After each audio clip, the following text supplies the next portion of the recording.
మందు యాది కొట్టావబ్బా? మొన్న ఎట్లుండే? బాగా వచ్చాయి కదా? ఈ పర్లేదు, నూనె పర్లేదు కదా ఇది? జబర్దస్త్ వస్తుంది. ఎంత లీటర్లు ఎంత కొట్టావబ్బా?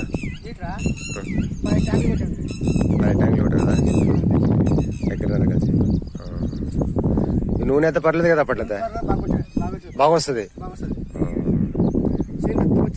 మెత్తగా వచ్చాయి కదా? డిఫరెన్స్ ఉండదు అంటే అప్పుడు ఇంత దెబ్బ వచ్చలేకుండే. అవునవును. నెక్స్ట్ మరి ఇదే కొడతావా? అది కొడతావా దీంట్లోదే? ఇదే కంపెనీ. రైట్ మస్తు. రైతులకు ఇదే కొట్టచ్చు కదబ్బా? రైట్ చేంజ్ ఉంటావు కదా? రైట్.